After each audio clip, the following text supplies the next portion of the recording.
I'm Marie Menard. I'm a recent UNM graduate and a substitute teacher at APS.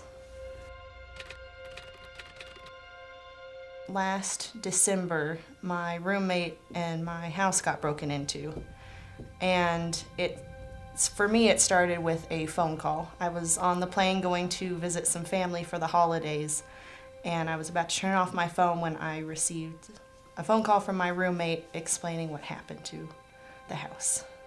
Her first words were, "I know you and don't freak out." So after I got the phone call, I got off the airplane with my dad and we drove back to the house and met up with my roommate and her dad, who were waiting outside while the police were inside the house.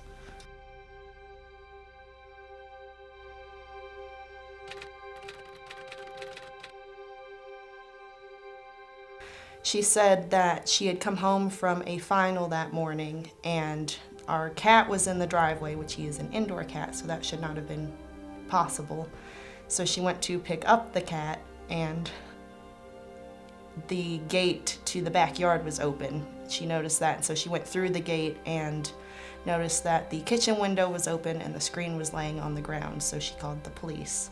It took a while to get inside, but as soon as we went inside, you could tell there were things that were off. Like there were bags on the ground that weren't there before and just kind of odd things. And so by the time I got to my bedroom, I was kind of prepared, but still not quite so, to see things all over the floor, things dumped out, and it was a mess.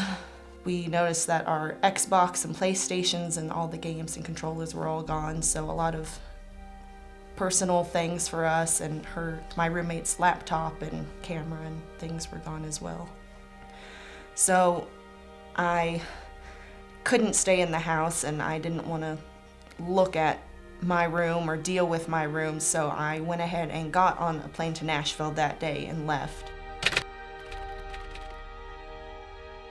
When I got back from my trip, I had actually moved a lot of my personal things to my parents' house while I was with them for the break, but once I came back, I slowly began moving things in, but still left things like my new PlayStation and my laptops and things at my parents' house because I wasn't feeling safe enough to bring them back yet.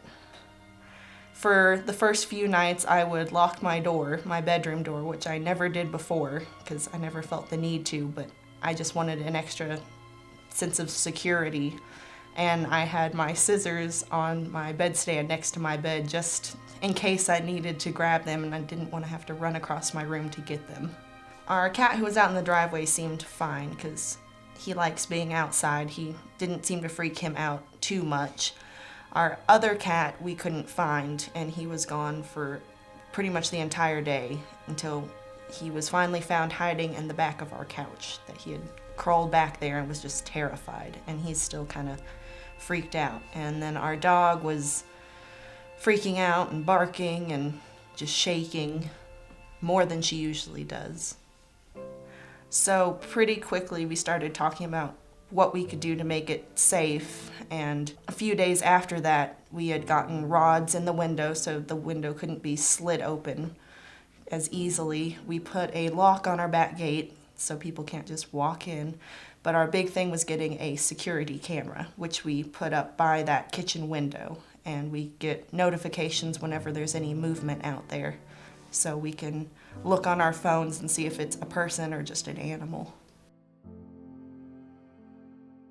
For me, I feel like everything's kind of back to normal. We've replaced what we could, like our video games and that sort of stuff, and I feel safer now. I don't lock my door and it just kind of feels normal again. The animals seem to be pretty good. They still get a little freaked out at times, but they seem to be pretty normal as well now.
what we did to kind of combat what happened and to make ourselves feel more safe is we put rods in the windows so they wouldn't be able to just be slid open like it was.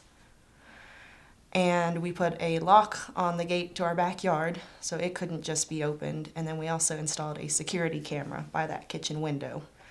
And we get notifications whenever there's any motion over there so we can look at our phones and make sure that there's nothing there. It's just animals. So now, instead of locking my doors at night, or my bedroom door at night, and having scissors by my bed, I feel safe and more secure, and the animals seem to be doing better. They still get a little nervous at times, but they seem better off. And I don't walk into my room thinking, is everything where I left it anymore? Wondering, is anything missing? Is anything out of place? Was someone in here while I was gone at the store? So I feel pretty much back to normal now.